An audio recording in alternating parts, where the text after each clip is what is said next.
Tadipatri TDP నేత జేసీ ప్రభాకర్ రెడ్డిపై సైబరాబాద్ సిపికి నటి బీజేపీ నాయకురాలు మాధవీలత ఫిర్యాదు చేశారు. సినిమాల్లో నటిస్తున్న మహిళలపై ప్రభాకర్ రెడ్డి చేసిన వ్యాఖ్యలు సభ్య సమాజం తలదించుకునే విధంగా ఉన్నాయని అన్నారు. ఆయనపై కఠిన చర్యలు తీసుకోవాలని సిపిని కోరారు. ఆవిడ ఇప్పటికే మా అసోసియేషన్లోనూ జేసీపై మాధవీలత ఫిర్యాదు చేశారు.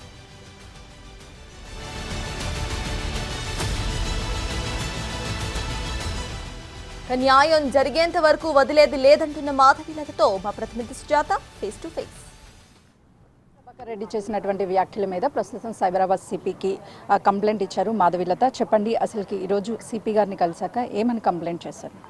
కంప్లైంట్ అంటే జేసీ ప్రభాకర్ రెడ్డి గారు ఎగ్జాక్ట్గా ఎలాంటి పదాలు యూజ్ చేశారు వాటిని మాత్రమే మెన్షన్ చేయడం జరిగింది. సో కొత్త వర్డ్ అయితే అస్సలు ఏం మెన్షన్ చేయలేదు. దాని తర్వాత సోషల్ మీడియాలో నాకు వస్తున్న థ్రెటన్స్, వాళ్ళు యూజ్ చేస్తున్న భాష అండ్ వాటిని దానివల్ల నా పేరెంట్స్ ఎలా సఫర్ అయ్యారు, నేను సైకలాజికల్గా ఒక 15 days నుంచి ఎంత ట్రోమా ఫేస్ చేస్తున్నాను, స్లీప్లెస్ నైట్స్, వీటిని మాత్రమే మెన్షన్ చేసి నాకు ఒక ఉమెన్ డిగ్నిటీని ఆయన భంగపరిచారు. కాబట్టి దానికి సంబంధించి నాకు సేఫ్టీ సెక్యూరిటీ కావాలని కమిషన్ కంప్లైంట్ ఇవ్వడం జరిగింది. ఎన్నో చోట్ల 31st నైట్ అనేది ఈవెంట్స్ జరుగుతూ ఉంటాయి. ప్రతి ఒక్కరు కూడా, మహిళలు కూడా ప్రైవేట్గా వెళ్ళడం, వాళ్ళు పార్టీలో పార్టిసిపేట్ చేయడం, కొంచెం రిలాక్స్ కోసం వెళ్తూ ఉంటారు. సో దాన్ని తప్పుపట్టే విధంగా మీరు చేశారు వ్యాఖ్యలు మహిళలకు వెళ్ళినటువంటి పార్టీని ఉద్దేశించి అంటున్నారు. ఎంతవరకు వాస్తవం? అది కూడా పబ్లిక్ వీడియో ఇప్పటికీ నా ఇన్స్టాగ్రామ్లో ఉంది. నేనైతే డిలీట్ చేయలేదు. నేను ఎక్కడా కూడా అబ్యూజివ్గా కానీ లేకపోతే పార్టీకి వెళ్ళడం తప్పు అని కానీ అనలేదు. తిరిగి వచ్చే దారిలో అని మాత్రమే చెప్పాను. మీరు పార్టీ అసలు చేసుకోవద్దు, ఈ పార్కులు అంత రచ్చ జరుగుతున్న అట్లా చెప్పలేదు. తిరిగి వచ్చే దారిలో 31st నైట్ పోలీసులు కూడా ఎంతమందికి రక్షణ కల్పిస్తారు. సో కాబట్టి మీరు జాగ్రత్తగా సేఫ్గా మీ కమ్యూనిటీలు చేసుకుంటే బాగుంటుందని ఎప్పట్లాగే ఒక అవేర్నెస్ వీడియో చేశా. కానీ అది ఇంత రచ్చ చేస్తారు, ఇంత బూతులు తిడతారని నేను కళ్ళు కూడా ఊహించుకోండి. ఎందుకు పర్టికులర్గా జేసీ ప్రభాకర్ రెడ్డిని మెన్షన్ చేస్తూ అదే పార్టీకి సంబంధించి ఎందుకు వీడియో చేయాల్సి వచ్చిందంటే, ఒకవైపు మీ ప్రాపర్ అక్కడ కాదు అని చెప్పేసి కామెంట్స్ వస్తున్నాయి, మరోవైపు మీ నియోజకవర్గం కాదు, అసలు మీకు ఎలాంటి సంబంధం లేదు, ఎందుకు పర్టికులర్గా మెన్షన్ చేయాల్సిన అవసరం వచ్చింది? ఓకే అమ్మా, ఇజ్రాయెల్ పాలస్తీనా కొట్లాడుకుంటే భారతీయులు ఎందుకు న్యూస్ వేసుకుంటున్నారు? అసలు హక్కులు లేవు కదా. సో మనం దేని గురించైనా మాట్లాడే హక్కు ఉంది మనకు. At the same time being an Indian, నేను ఏ ప్రాంతం గురించైనా మాట్లాడగలను. నాకు 100% రైట్స్ ఉన్నాయి. కాదనే రైట్స్ ఎవరికి లేవు. అసలు మా ఊరు గురించి ఎందుకు మాట్లాడుతా అంటే I'm Indian citizen, I talk. నేను చాలా రెస్పాన్సిబుల్గా మాట్లాడతాను. ఎందుకంటే మీరు హైదరాబాద్లో ఉండే మీరు ఉమెన్ కాకుండా పోరు, తాడిపత్రిలో అంటే వాళ్ళు ఉమెన్ కాకుండా, women is a women everywhere, she is a women, she has her own dignity and తనకు సేఫ్టీ కావాలి, అంతే. మీరు మాట్లాడింది పార్టీ నాయకురాలుగా మాట్లాడారా, లేకపోతే ఒక ఉమెన్స్ సేఫ్టీ గురించి మాట్లాడారా? ఆ రోజు నేను ఎప్పట్లాగే మామూలుగా 2 వీడియోలు చేశాను. తాడిపత్రి దాని గురించి ఒకటి చేశా. రెగ్యులర్గా కూడా 31st నైట్ తాగి తందనాలు ఆడొద్దు అమ్మాయిలు, మీరు మీ లైఫ్, మీ మానం ప్రాణం మీరే సెక్యూరిటీ, పోలీసులను నిందించొద్దని కూడా ఇంకో వీడియో కూడా చేయడం జరిగింది. అలా ర్యాండమ్గా చేశాను. బట్ ఆయన వీడియోలో చెప్పినట్టు ఇప్పుడు అన్ని ఛానల్స్కి నేను ఒక్కదానే చేశానంటే ఎవరు నమ్మట్లే. బట్ ఆయన వీడియోలో ఇంకో మాట అన్నారు, RSS, Bajrang Dal, Hindu Vahini and ఇంకేంటి విహెచ్పి, బీజేపీ వాళ్ళందరూ ఈమెను ఎగదోశారు అన్నారు కదా. సరే, ఈ సంస్థలన్నీ నా వెనక ఉన్నాయి అనుకోండి. అంటే ఆ సంస్థలన్నీ మీ వెనుక ఉన్నాయి అని చెప్పేసి ఆ పర్సన్ చెప్పారని మీరు అంటున్నారు. మరి ఇప్పుడు మీ దగ్గరకి అంత వాళ్ళంతా కూడా మద్దతుగా వస్తున్నారు. అసలు పార్టీ నుంచి సపోర్ట్ ఏమైనా ఉందా మీకు? అంటే ఉంటుందమ్మా, మరి మా పార్టీ వాళ్ళే కదా. ఆయన చెప్పింది బయట సంస్థలు కాదు, మా పార్టీ అనుబంధ సంస్థలే అవన్నీ కూడా. సో కాబట్టి ఆయన ఉన్నాయి అనుకుంటే 100% ఉన్నాయి, సంస్థలన్నీ ఉన్నాయి. ఎవరు కూడా అఫీషియల్గా మీడియా ముందుకు వచ్చి మీరు తప్ప ఈరోజు కంప్లైంట్ ఇవ్వడానికి కావచ్చు, లేకపోతే ఎక్కడ పార్టీకి సంబంధించినటువంటి ఏ వ్యక్తులు కానీ, సినీ ఇండస్ట్రీకి సంబంధించినటువంటి ఏ వ్యక్తులు కానీ ఎందుకు ముందుకు రావడం లేదు? అంటే ఒక ఫ్యామిలీ పార్టీ అన్నా కూడా, లేకపోతే మూవీ ఇండస్ట్రీ అన్నా కూడా ఒక ఫ్యామిలీ అంటారు. మీ మీద మాట్లాడినటువంటి మాటలు కూడా చాలా పదజాలం అనేది చెప్పుకున్న విషయాలన్నీ కూడా మాట్లాడారు. ఏం చెప్తారు?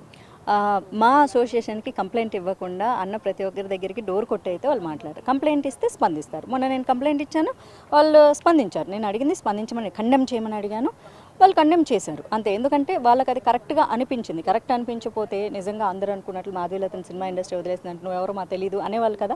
అలా అనకుండా ఖచ్చితంగా వాళ్ళు ఖండెమ్ చేశారు అంటే సినిమా అమ్మాయిలను అనకూడదనే బాధ్యత తీసుకున్నారు కాబట్టి వాళ్ళ నోటీస్ తీసుకెళ్ళడం వల్ల స్పందించారు. ఇకపోతే మా పార్టీ వాళ్ళు అంటారా, మీరు ఇప్పుడే కాదు ఎప్పుడు చూసినా వాళ్ళు బ్యాక్ ఎండ్లోనే ఉంటారు తప్ప వాళ్ళు ఫ్రంట్కి రారు. Front you fight, we will be there for you అని చెప్తారు. ఇప్పుడు మీ కరెక్ట్గా మీకు ఇచ్చేటప్పుడు కూడా ఒక ఫోన్ వచ్చింది, అది మీరు అనుకున్న మా వివిధ క్షేత్రాల నుంచే ఫోన్ వచ్చింది, అయిందా పని అని. అంటే ఎందుకు అసలుకి ఒక వాడకూడనటువంటి మాటలు వాడుతూ జేసీ ప్రభాకర్ రెడ్డి ఎందుకు వీడియో తీయాల్సి వచ్చింది? అది సోషల్ మీడియాలో కావచ్చు, అదేవిధంగా కొన్ని ప్లాట్ఫామ్లో వైరల్ అయ్యింది. ఆ తర్వాత మళ్ళీ తను క్షమాపణ కూడా చెప్పాడు. అంటే అసలు మీ ఇద్దరి మధ్య ఏదైనా సరే రాజకీయంగా ఏదైనా ఉండడం కానీ లేదు అని అంటే ఆ ఊరికి సంబంధించి మీరు గతంలో షూట్ కూడా తీశారు, అక్కడ ఏయో కొన్ని వివాదాలు కూడా ఏర్పడ్డాయి అంటున్నారు, వాస్తవమేనా?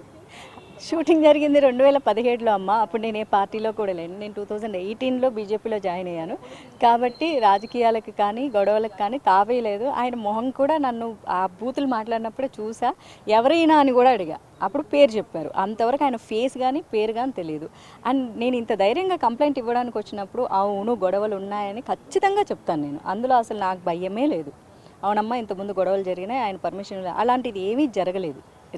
It's highly impossible. I'm Brave enough to speak. ఓకేనా?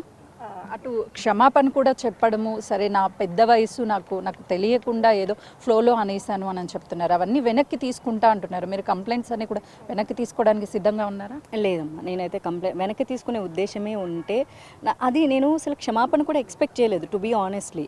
అది మా పార్టీ వాళ్ళు తీసుకెళ్ళడం, చంద్రబాబు నాయుడు గారి దృష్టికి తీసుకెళ్ళడం జరిగింది వెరీ నెక్స్ట్ డే. ఆ తర్వాత వితిన్ 2 డేస్లో మేబీ అందుకే క్షమాపణ చెప్పుంటారు, బికాస్ అలయన్స్ పార్టీలో ఉండడం వల్ల.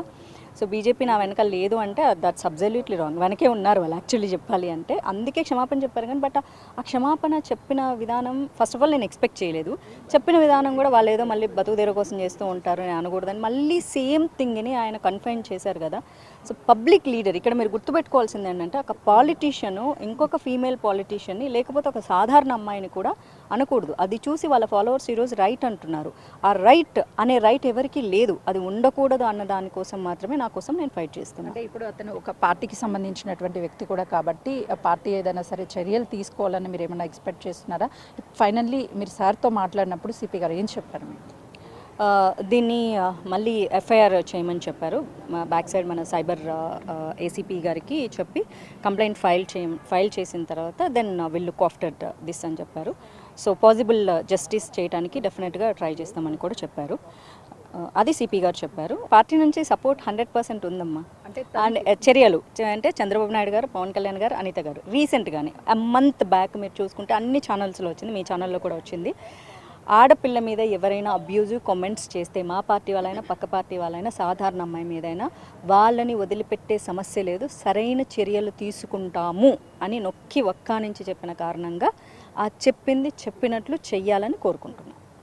ఓకే, చూసినాం కదా. ప్రస్తుతం అయితే మాత్రము ఎఫ్ఐఆర్ని కూడా నమోదు చేయాలి అని చెప్పేసి ఆ కంప్లైంట్ ఇవ్వగానే అటు సిపి కూడా రెస్పాండ్ అయ్యారని చెప్తున్నారు. ఖచ్చితంగా పార్టీలో ఎవరైనా సరే సాధారణ మహిళ అయినా కావచ్చు, అదేవిధంగా అపొలిటికల్ నుంచి వచ్చినటువంటి మహిళ మీదైనా సరే అసభ్యకరంగా ఎవరైనా సరే వ్యాఖ్యించినా సరే, అదేవిధంగా వాళ్ళని దూషించే ప్రయత్నం చేసినా ఖచ్చితంగా కూడా వాళ్ళ మీద పార్టీ చర్యలు తీసుకోవాలి అంటూ మాధవిలత చెప్తున్నారు. కెమెరామెన్ శ్రీకాంత్తో సుజాత, సైబరాబాద్.